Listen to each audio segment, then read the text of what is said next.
A Ti, Senhor, pela oportunidade de estarmos na Tua presença mais uma vez esta manhã.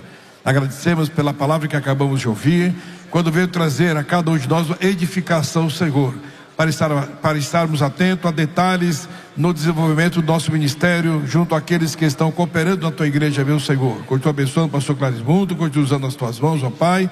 E agora te pedimos, meu Senhor, quando o Teu filho, pastor Ziel, estará nos trazendo a Tua palavra, usa mais uma vez as Tuas mãos como sempre tem tido, Senhor. Abra o nosso coração, abra o nosso entendimento, Senhor, para que Teu Espírito Santo tenha liberdade em nosso meio, ó Pai amado. Receba, ó Deus, a nossa oração. Mais uma vez te pedimos pelo Teu servo, pastor Oziel. É o que pedimos e agradecemos em nome de Jesus. Amém.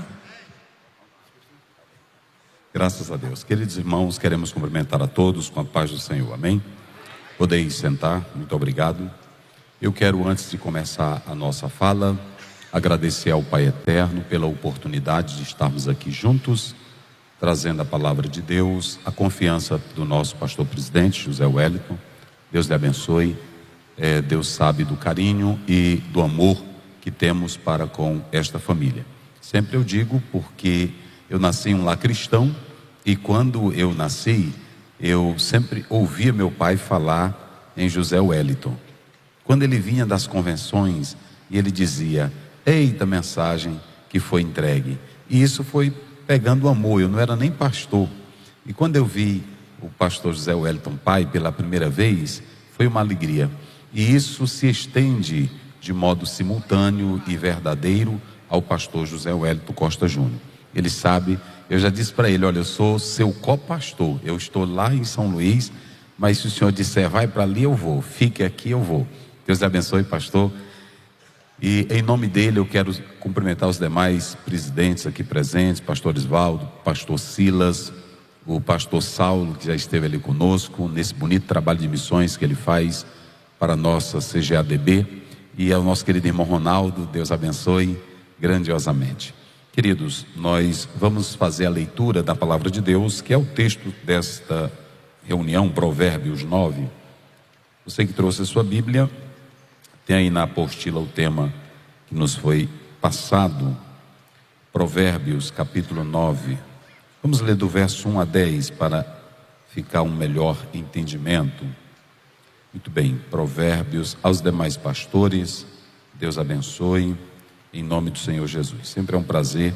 Quero também mandar aqui o nosso abraço do nosso presidente, pastor Francisco Raposo. Nós conversamos com ele, e agora há pouco eu atendi também e comuniquei da nossa vinda aqui nesse momento. Queridos irmãos, vamos ler Provérbios capítulo 9, verso 1 a 10.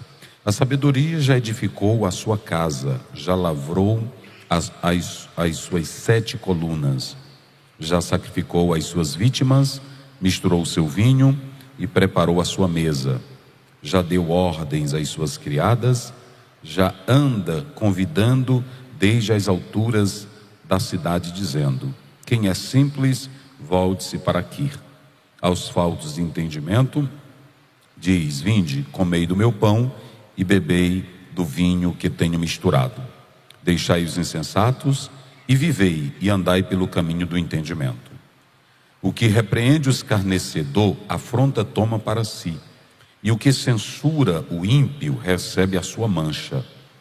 Não repreendas ao escarnecedor, para que te não aborreça. Repreenda o sábio, e amar-te-á. Dá instrução ao sábio, e ele se fará mais sábio. Ensina ao justo, e ele crescerá em entendimento ou prudência. O temor do Senhor é o princípio da sabedoria, e a ciência do santo a prudência.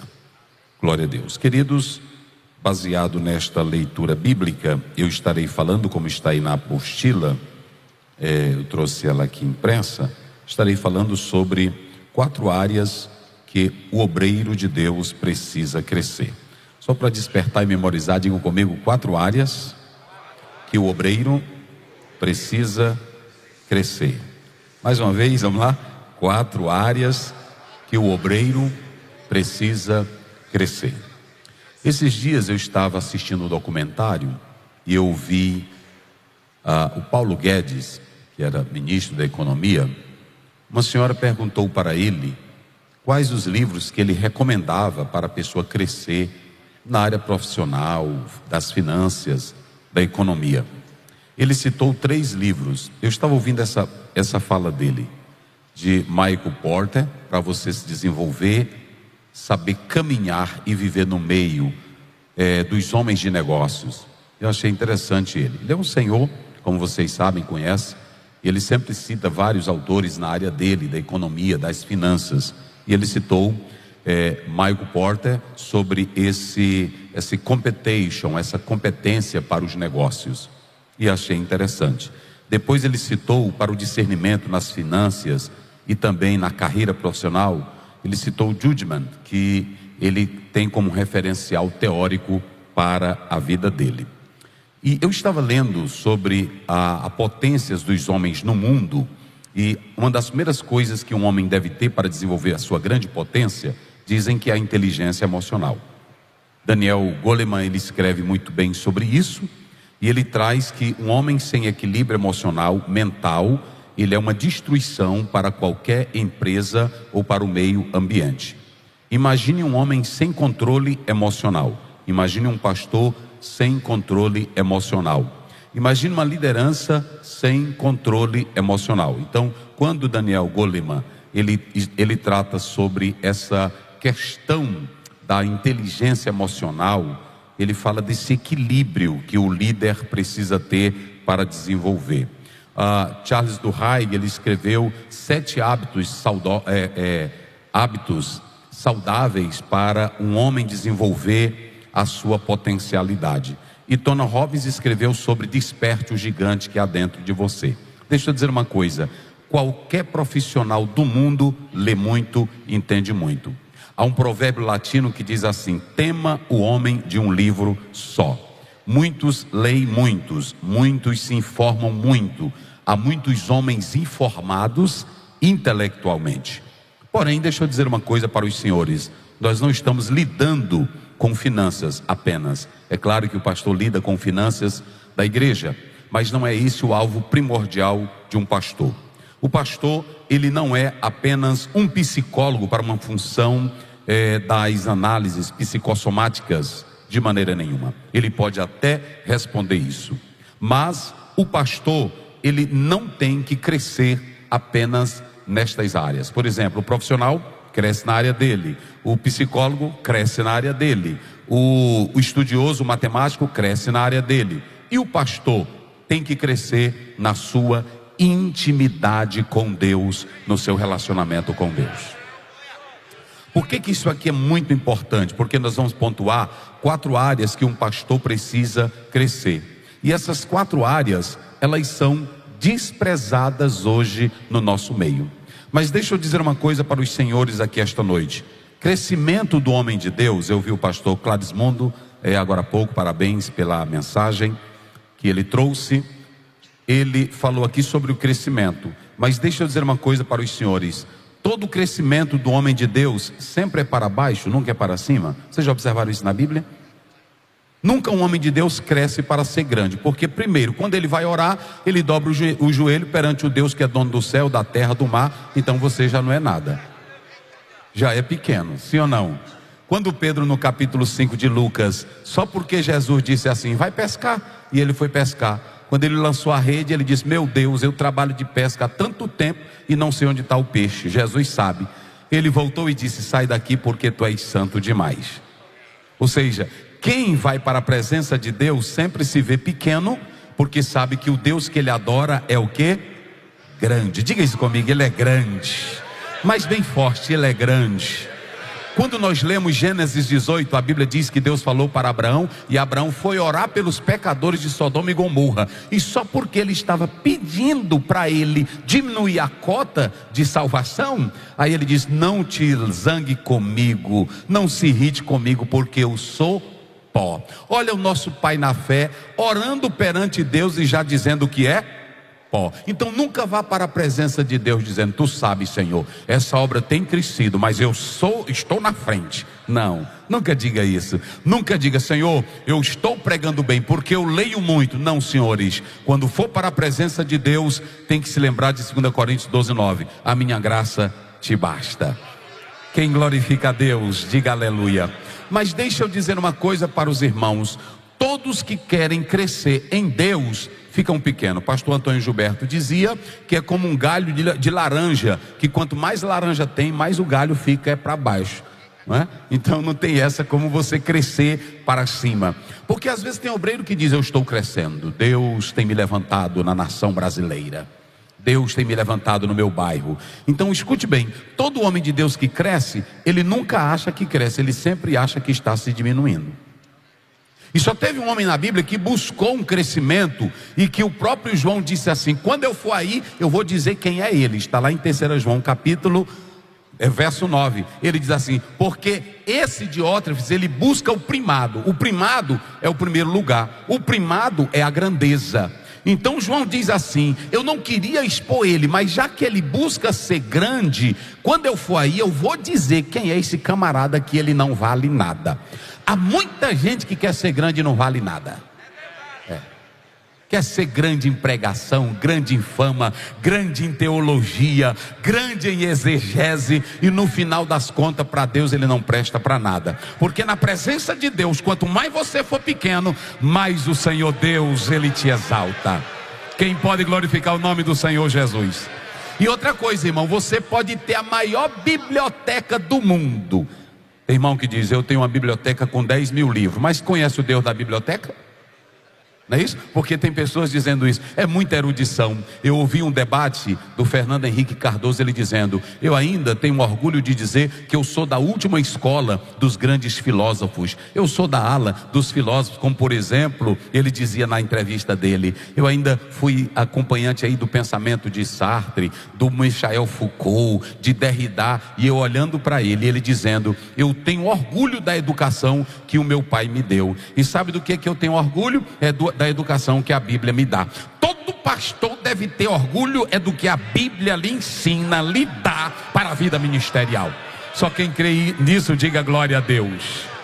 Então preste bem atenção: quando olha para o crescimento, o João diz assim no verso 9: e Diótrefes, que busca o primado, ele não nos ouve e nem recebe o que eu mando. Toda pessoa que gosta de ser grande, ele sempre acha que todos que estão ao seu redor, primeiro, é pequeno, ninguém sabe de nada, ele é culto demais. Tem pastor que tem crente que tem até medo de chegar perto dele. Sabiam dessa?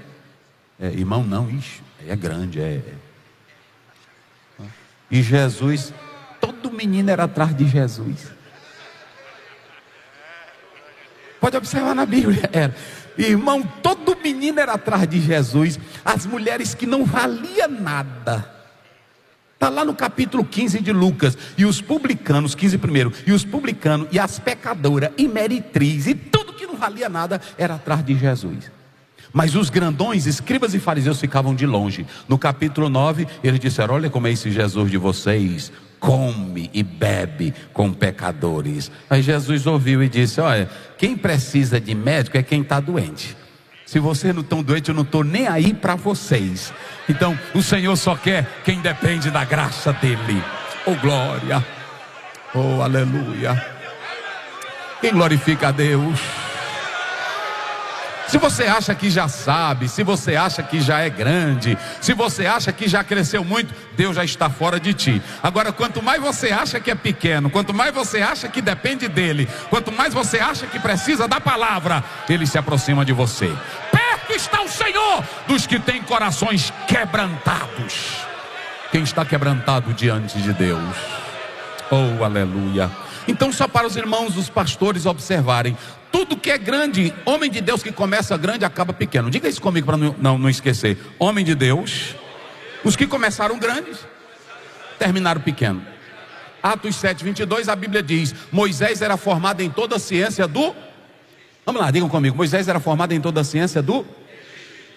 Aí Deus, para usar ele, deixou ele 40 anos. Você, quando termina um curso de direito, 5 anos, quando você termina, tem muita coisa que você não sabe. É assim ou não é?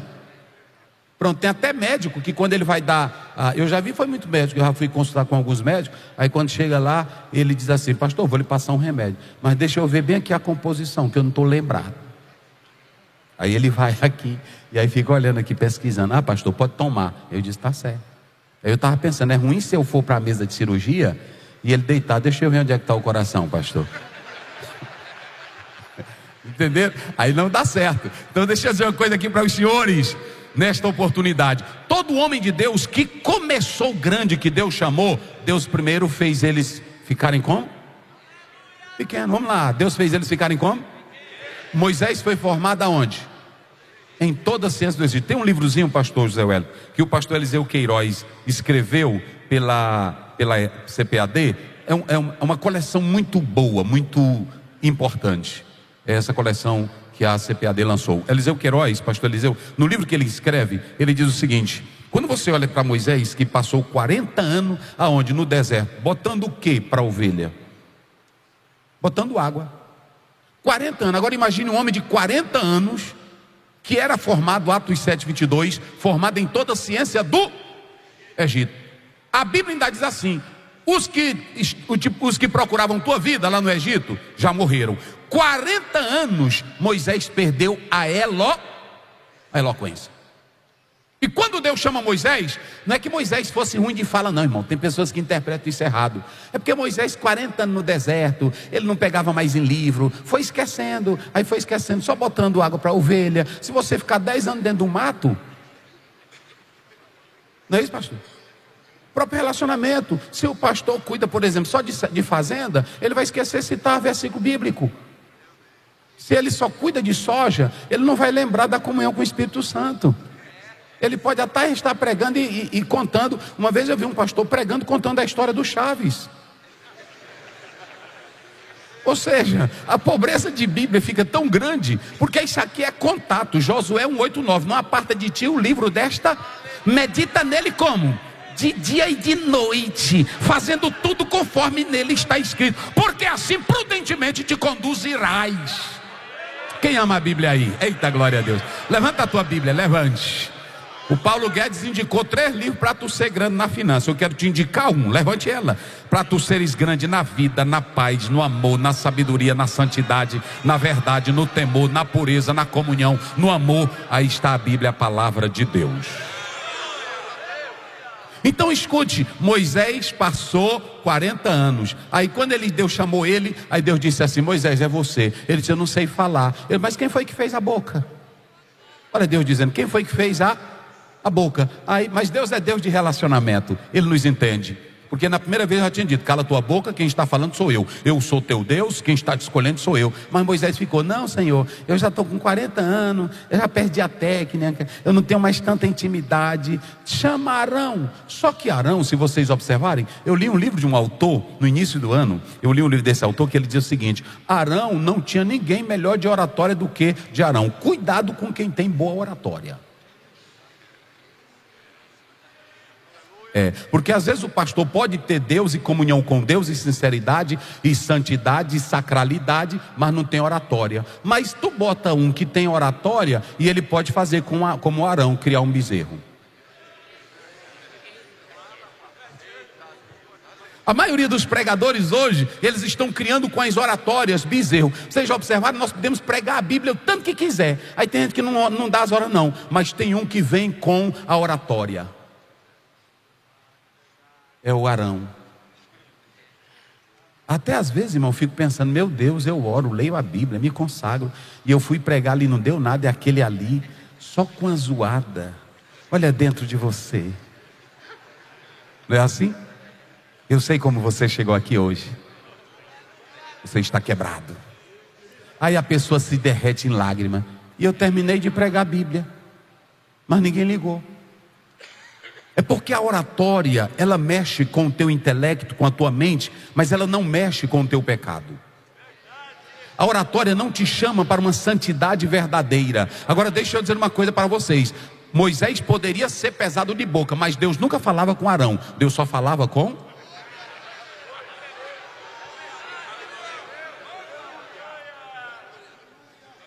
Eu trabalhei com meu pai 16 anos auxiliando ele. Ser filho de pastor, o pastor Zé Wellington sabe.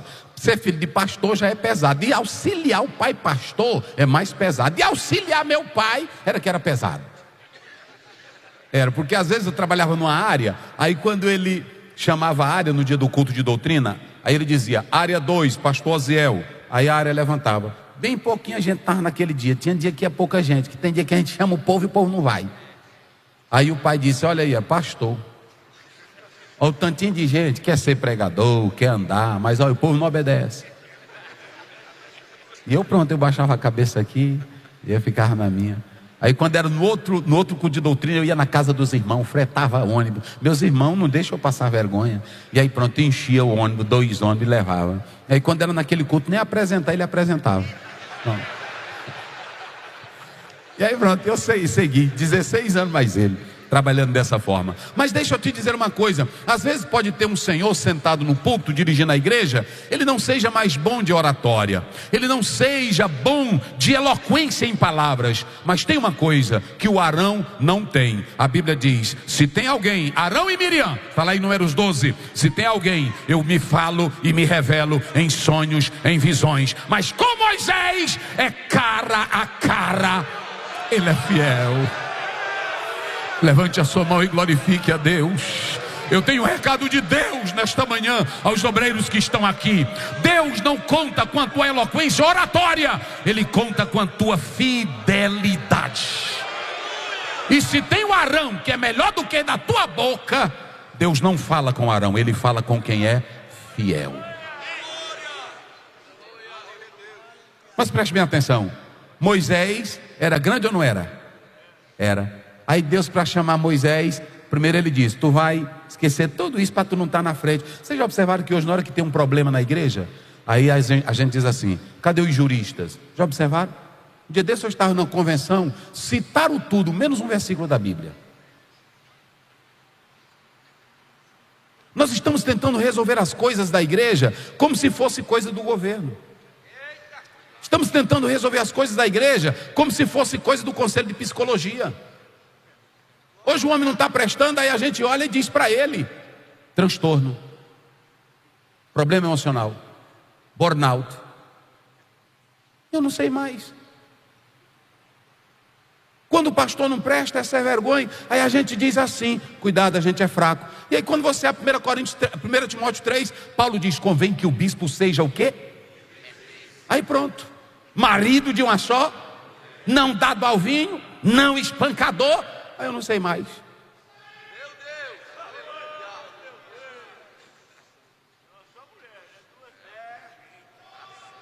Olha para cá, Moisés era grande, mas Deus disse, eu não preciso da tua grandeza, eu não preciso da tua ciência do Egito. Eu vou botar a palavra na tua boca. Quem fez a boca fui eu. Aí Deus chamou Moisés. Aí quando você vai para Hebreus capítulo 11, 24 a 25, a Bíblia diz, e Moisés, olha, e Moisés deixou de ser chamado, o quê?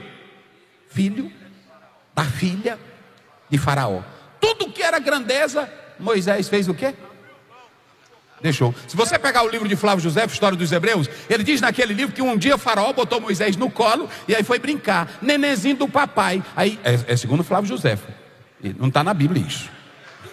Logo eu sei, né? Pronto, segundo Flávio José. Aí ele diz que Moisés pegou a coroa que estava na cabeça de Faraó e jogou no chão. E aí ficou jogando no chão e olhava com a cara ruim para Faraó. Como não está na Bíblia, eu vou dizer uma coisa. Quem foi o terror de Faraó? Vamos lá, pastores. Quem foi o terror de Faraó? O Moisés foi tão terror que um dia todos os bruxos do Egito chamaram o Faraó. Dai de mão a esse povo. Por causa desse Moisés, o Egito está acabado. O senhor, pastor, é um terror lá no seu bairro?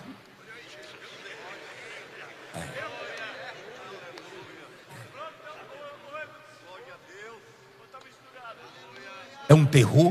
Pronto, tem um bandido, tem um macumbeiro, tem um feiticeiro, tem um ladrão, mas tem um pastor no bairro. Quem glorifica a Deus? Um dia desse, o irmão me ligou: pastor Zé, que a área que eu trabalho lá em São Luís é uma área perigosa. E aí tem bandido. Tem bandido. E mata a gente direto. Aí o irmão me ligou, pastor Zé, 7 horas, a bala está comendo. Eu estou me arrumando aqui, mas eu tenho que ligar para o senhor. Eu vou para o culto ou não? Eu disse: quem é o terror daí?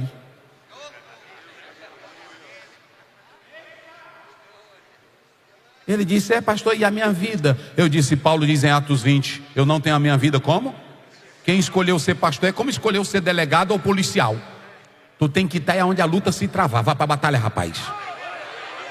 Se a igreja fechar nessa crise, aí pronto. E Deus é quem protege tua vida. Aí ele foi, depois do culto ele me ligou: pastor, fez bem, a igreja ficou aberta. E aí quem queria buscar refúgio foi para a igreja. Eu disse: se tu fechar a igreja, quem é o terror do bairro é você. Quem crê que Deus levanta homens com o terror dele. A Bíblia diz que quando Jacó saiu, ele ficou com medo. Mas a Bíblia diz que quando ele renovou a comunhão com Deus, Gênesis 35, a Bíblia diz: e o Senhor colocou o terror dele em Jacó. Por onde Jacó passava era todo mundo: não mexe, não mexe. O terror de Deus. Então preste bem atenção: deixou de ser chamado filho da filha de Faraó. Aí se você pegar, observem bem, tem muita coisa para o homem crescer. Irmãos, pastores, eu vou correr aqui. Deixa eu dizer uma coisa para vocês. Pastor Zé, como é que eu faço para crescer na teologia? Eu posso te indicar 20 obras de teologia. Pronto, rapidamente.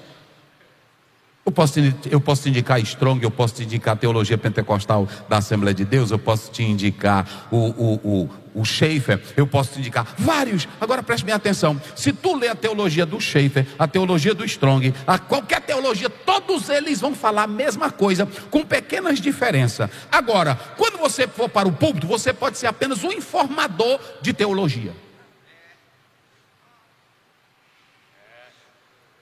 Tem coisa que um pastor tem que ser louco por elas. Se você pegar 1 Timóteo 6, 10, 11, Paulo diz assim: mas tu, ó homem de Deus, foge destas coisas. Eu comecei citando aqui Paulo Guedes, porque ele corre atrás da economia. Ele tem que ter livro é de economia. Quem é da psicologia, lê livro da psicologia. Quem é do direito, lê Doutor Negrão, lê Miguel Reale, lê outro. Agora quem é pastor, sabe qual é a fonte que busca o segredo para o seu ministério? A palavra de Deus. A palavra de Deus. A palavra de Deus. A palavra de Deus. Antes o seu prazer, Salmo 1:2. Antes o seu prazer está onde? Na lei. Vamos citar isso. Na lei e nela faz o quê?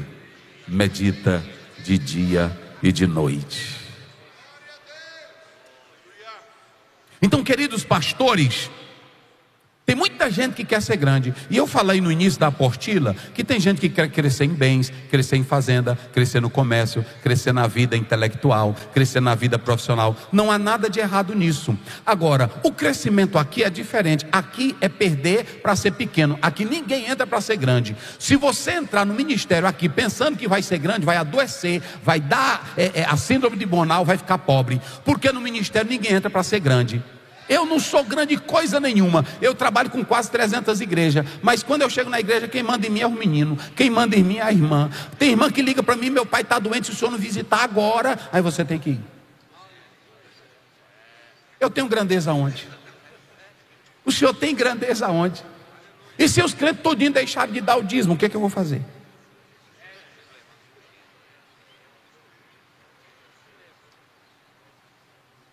Então escute, a Bíblia diz em Marcos 10, 45, ou melhor 43, os que querem ser grandes lá fora não tem problema. Aqui é o seguinte: quem quer ser grande aqui tem que ser o...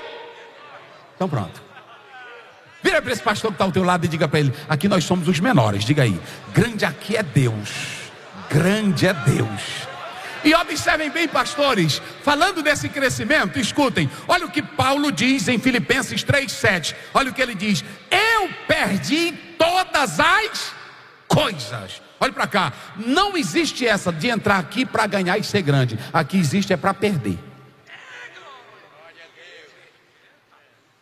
Pastor, e como crescer? Crescer em 4 áreas. E eu vou ser rápido agora. Digam comigo: crescer em 4 áreas. O primeiro crescimento que eu quero falar é o crescimento da sabedoria. Digam comigo bem forte: sabedoria. Essa palavra, vocês sabem, eu não vou usar isso, mas esse substantivo, Rockman, Rockman é a palavra sabedoria. Só que todas as vezes que os senhores leem esta palavra, ou quando o senhor for ler esta palavra, tire da sua mente sabedoria humana. Aqui é a sabedoria divina na prática. Essa sabedoria que aqui é esse Rockman, é a capacidade de perceber, diga comigo, o que é bom, o que é justo, o que é reto, o que é correto. Então esse Rockman é a sabedoria divina. Escutem, o Rockman não é antropocêntrico, o Rockman não é acadêmico. Essa sabedoria não tem nada a ver com academicismo, nada. E quando você pega ela, essa sabedoria é a sabedoria que tem autoridade. Ela vem de Deus e ela vem para nós. Eu vou dar um exemplo. Tem pastor aqui que nunca fez faculdade de teologia, nem curso superior, mas ele conhece tão bem a Bíblia, que quando ele dá um conselho, até um juiz obedece. É assim ou não é? Nós estávamos na nossa convenção e um juiz foi ser apresentado a pastor. E o nosso presidente fez a pergunta: doutor, o pastor que o senhor vai pastorear, ele não é formado, ele não tem curso superior. Como é que o senhor vai se portar diante dele? Ele disse: pastor, ele tem um curso maior do que o meu. Ele disse: qual? A Bíblia é sagrada.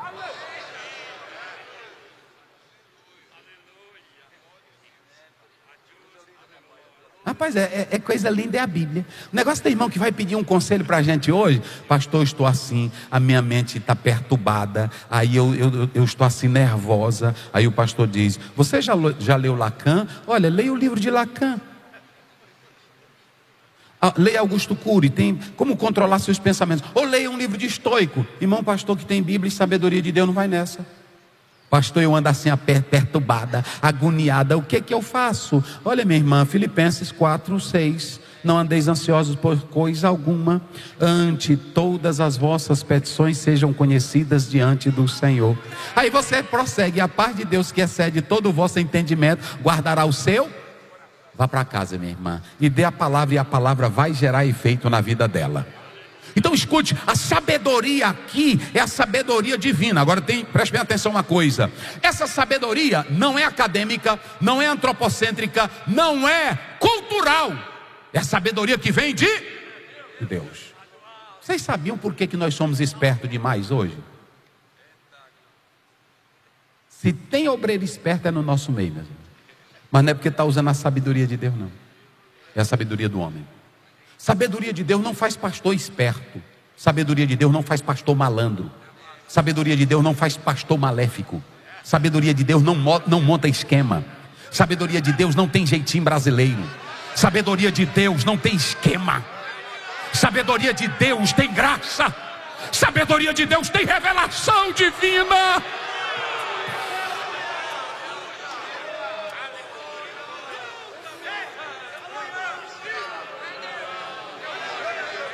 E clamarás a sabedoria de Deus.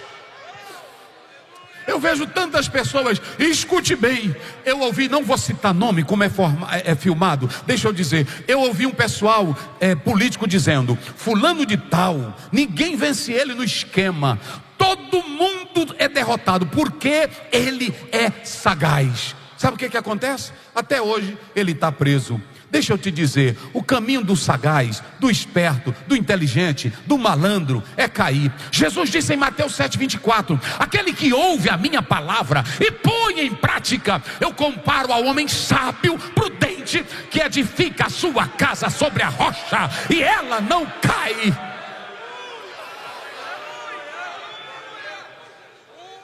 Olhe para cá, Tiago diz assim: a sabedoria terrena, quando você lê do 3:14-16, é animal, é diabólica. Eita, meus irmãos, não é pesado, pastor? A sabedoria humana é diabólica, é cruel, é sagaz. Agora a sabedoria 3:17, a sabedoria que vem do alto,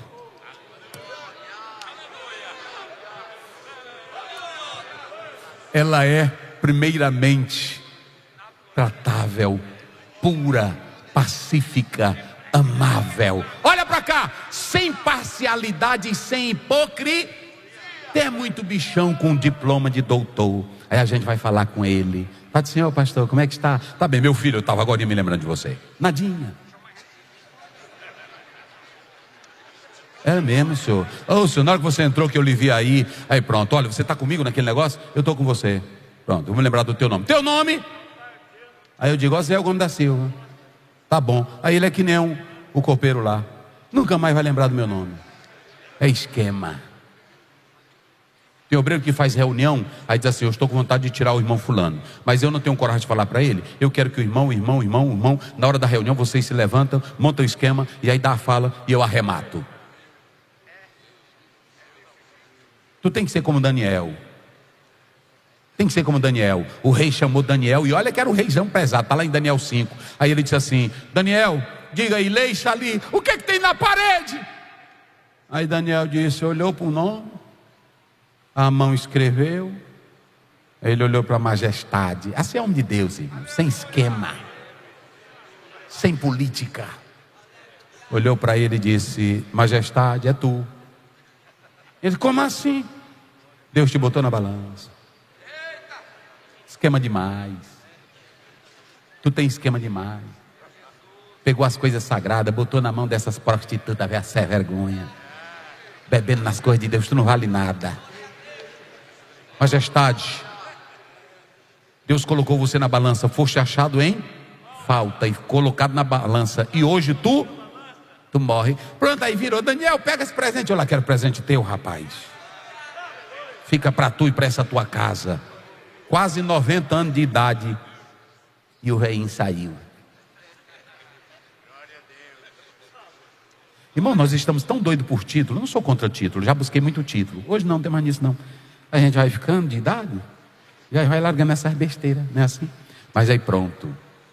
Título é bom, é importante. Agora, na obra de Deus, o mais importante é a sabedoria divina. É a sabedoria do céu. Só para os irmãos terem uma ideia, tem muita gente que tem título, tem tanto título bom, mas a sabedoria não entra nele. Vocês se lembram de 1 João 3,12? A Bíblia diz, não como Caim, que era do maligno. Vamos lá, era do... Eu pergunto aqui aos senhores com todo respeito, um homem de Deus, que tem sabedoria de Deus, ele tem malignidade no coração dele? Não. Como é que você olha capítulo 11 de Atos? Me parece que é o verso 24, se não me foge a memória. Aí a Bíblia diz que Barnabé era um homem de bem. Salmo 37, 23. Os passos de um homem bom são confirmados por quem? Então Deus olha, não é para o título ou o diploma ou os conhecimentos que os senhores possuem. Ele olha para a essência do seu coração. E os que têm sabedoria de Deus... Eita glória, pega na mão desse irmão que está ao lado do seu. Isso é convenção, é palestra de homem de Deus. Diga para ele, meu filho, eu te amo. E aqui dentro não tem maldade não, viu? Aqui não tem esquema. Aqui eu não vou puxar teu tapete não, rapaz. Eita glória. Pastores, escutem bem, olhe para cá. É tão lindo quando o homem tem sabedoria. Olhe para cá, o faraó 41 de Gênesis 41, quando você lê, aí você pode observar na própria Bíblia a palavra de Deus, lá pelo 39. Aí o José terminou de dar a revelação, sabedoria, a interpretação. Aí faraó olhou para os oficiais e disse assim, acharíamos um homem como este, em que acha o Espírito de Deus? Olha o que segue. E como te Deus fez saber tudo isso e te deu tanta sabedoria, José? Pastor José Wellington, quem tem sabedoria de Deus, olha, deixa eu dizer uma coisa para os senhores aqui. Quem tem sabedoria de Deus, tu está dormindo e o pessoal está marcando esquema. Tu pode descer para a cadeia, mas na cadeia tu prospera. Quem tem sabedoria, não adianta. Tu pode puxar teu tapete, vamos botar, é um colchão para tu deitar. Quando puxa o tapete, vai cair, aí tem um colchão. A Bíblia diz no Salmo 41, até na doença o Senhor afofa a cama. Até quando tu está doente, se é fiel, Deus bota um travesseiro na tua cabeça. Isso é para quem é fiel e é bom. Eita, meus irmãos.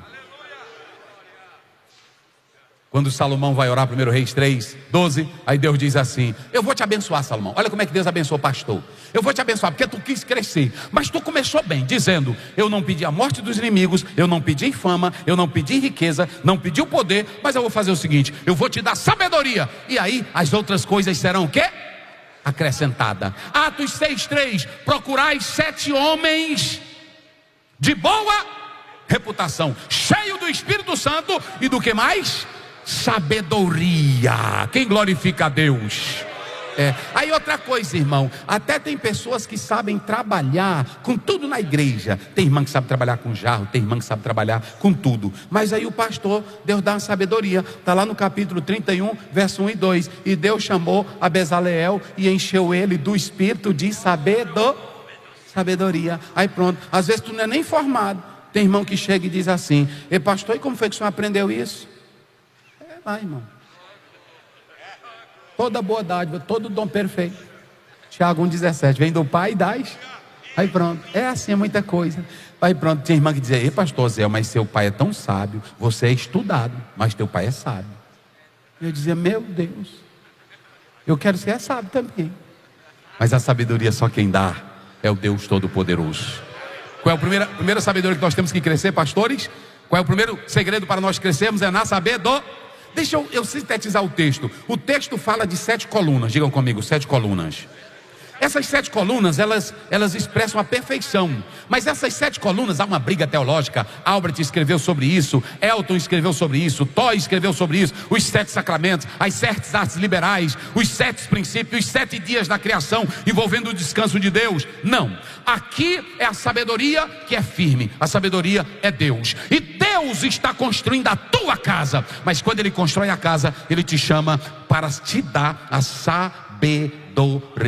7, olha para cá, pastor. O pastor Esdras escreveu um livro sobre isso aqui, mas basta você ler o Isaías capítulo 11, versículo 2. Lá estão as 7 colunas da sabedoria. Não esqueça mais isso. Pastor, e para que 7 colunas? Uma coluna podia sustentar a casa, uma ou duas, mais 7. A casa era grande e a estrutura tinha que ser forte. Ou seja, pastor que quer ministério abençoado tem que ter 7 colunas. Aí você lê Isaías 11:2. E o Espírito do Senhor repousará sobre ele, e ele te dará o espírito de sabedoria, o espírito de inteligência, o espírito de conselho, o espírito de fortaleza, o espírito de conhecimento e o espírito de temor. Pegue essas 7 colunas e bota ela dentro do teu ministério, e tu vai ver a casa ficar de pé. Ficar de pé. Segundo, eu vou correr aqui. Diga comigo, temor do Senhor. Iará ou iarê é a palavra hebraica. Olhe para cá, o temor do Senhor. Aqui Salomão estava dizendo que, irmãos, é interessante que a sabedoria, ela está fazendo um convite. Diga isso comigo, a sabedoria faz um convite. Só que a sabedoria não quer na casa dela. Olhe para cá, não quer sabichão, não quer saliente, não quer grandão, nem quer inteligente. A sabedoria só quer quem não sabe de nada. Está aqui no texto, irmão. Porque se você convidar quem já sabe, vai te dar problema. É assim ou não é? O que já sabe, ele não vai te escutar, ele não vai te ouvir. Pronto.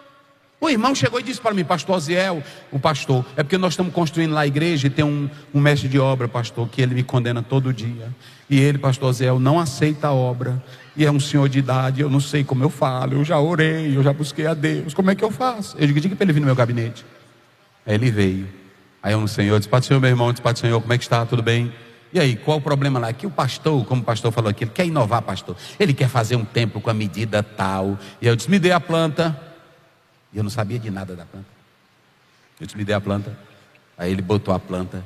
Aí eu disse: diga onde é que o senhor quer que ele marque. Aí ele pronto, marcou tudinho, apontou, foi explicando tudinho. Aí eu chamei o engenheiro: como é isso aqui? Aí o engenheiro disse: não, pastor Zé, esse velhinho aí tá é doido. Eu disse: não diga isso com esse homem, rapaz. Você é experiente, você é um homem, pronto, do jeito que ele quer. Aí pronto. Aí eu disse: pastor, pegue a plantinha agora e leve, e ande com ela debaixo do braço, e faça de conta que vai fazer do jeito que ele apontou aqui. Aí pronto. Quando foi no dia da inauguração, a primeira cara que eu vejo dele bem na porta, sorrindo. Ei, pastor, o tempo está bonito. Ele disse, aí, não deu certo. E o pastor fez tudo do jeito que ele quis. Sabe qual é o problema? É que às vezes nós queremos demonstrar que sabemos demais. E quando a gente demonstra que sabe demais, a sabedoria de Deus não aparece. Olhem para cá, olha aí, olha o texto, diz assim, olha, os que são simples, diga isso que eu já vou encerrar. Os que são simples e sem entendimento, venha para cá. Jesus não chama ninguém grandão. E quem é grandão, ele destrói primeiro. Naamã, o texto começa assim com o primeiro. Naamã, chefe do exército, campeão de guerra, vírgula, leprosinho.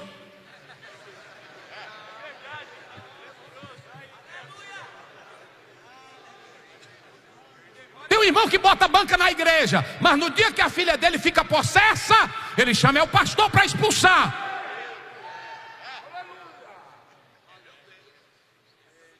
Irmão bem simplesinho, pastorzinho simples, mas é um homem de Deus, sabedoria do céu. Aí o irmão fica questionando, mas na hora da necessidade ele corre atrás de quem? Do seu pastor. Então quem é simples, venha para cá, venha para cá. Deus não chama ninguém grande. No banquete da sabedoria, não chama ninguém grande. Chama os simples, aqueles que estão desatentos, que não estão prestando atenção na vida, descomprometidos. Agora preste bem atenção. Se vocês observarem, tem dois tipos de pessoas aqui que não são convidados para o banquete. Dois. Nós temos aqui os zombadores e os ímpios. Agora, pastores, tem uma coisa que eu estava lendo aqui. Eu disse, por que Deus deixou isso na Bíblia? Aí ele diz, olha aí, só para os irmãos terem uma ideia.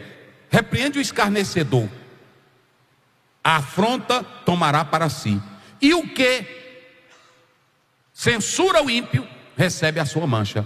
Olha, por que a Bíblia deixou isso aqui para nós? Repreende o escarnecedor. Vocês sabiam que o escarnecedor nunca muda de ideia? Você sabia que o ímpio nunca muda de ideia? E por que Deus disse que é para a gente repreender?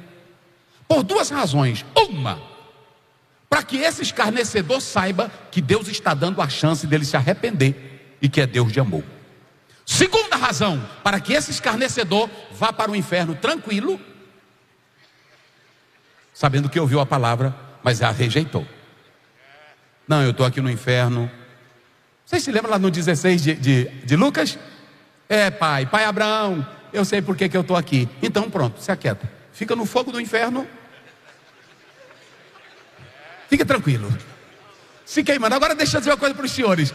Escutem bem, queridos pastores. Olhem para cá, só para vocês terem uma ideia. Mas por que, se ele não repreende, se ele não atenta, se ele não escuta, Tito 3,10, repreende o herege uma ou outra vez, depois larga ele não gaste a sua força com aquele que o Senhor já repreendeu 3, 4, 5 vezes. Larga de mão que teu ministério vai perder o foco. Então escute, cresça em sabedoria. Diga comigo, cresça no temor. Diga, pastores, no temor do Senhor. Olhe para mim aqui agora. Os senhores sabiam que se tivesse mais homens cheios do temor de Deus na igreja, pouco adultério? Os senhores sabiam que se tivesse homem com o temor de Deus, não havia pastor para desviar dinheiro da área? Eu sou pastor, irmãos. E às vezes tem esse negócio de área e esse negócio de setor. Eu acho que aqui é setor. É uma reluta. É batalha. A gente tem que pregar o evangelho e ainda lutar. Agora, eu digo de joelhos para Deus todo dia: Senhor, me dá homens com temor. Homens com temor não roubam. Homens com temor não desafiam. Homens com temor não são salientes. Homem com temor não são provocadores. Homem com temor tem fala mansa. Homem com temor é contribuinte. Sabe qual é o nosso problema? Nós estamos escolhendo gente demais inteligente. E quando você vai para Êxodo 10, 21, olha o que Deus diz para Moisés. Moisés, coloca homens capazes. Mas olha como é que ele começa: tementes a Deus, que aborreçam a avareza. Aí ele diz, aí tu bota chefe de 1000, bota um homem para dominar 1000 com temor de Deus. Do jeito que ele domina 1000, ele vai dominar 10. Ele não quer nenhum, ele não quer nem ninguém. Aqui eu estou crescendo na área. Aqui, pronto. Irmão, vamos lá para a sede hoje. Irmão, é negócio da sede toda hora. Aí também os crentes seguem o pastor. Sabe qual é o nosso problema? Poucos homens com temor de Deus. Quem tem temor de Deus, o pastor pregou aqui, Êxodo 3:5, tira a sandália dos pés na hora que Deus chega. Quem tem temor de Deus não toca no que é do outro, porque sabe de uma coisa? Ele tem sinceridade de Deus. Vocês se lembram que quando Joabe disse, o rapaz chegou e disse: olha, eu vi agora um Absalão pendurado lá na árvore. Aí ele disse: por que tu não matou? Ele disse: eu não, eu ouvi o rei te pedir, não mate meu filho. Aí sabe o que ele disse? Tu não presta para nada, tu está me atrapalhando. Foi lá e matou o filho do rei. Quem não teme a Deus, mata filho de reis. Que Deus nos abençoe.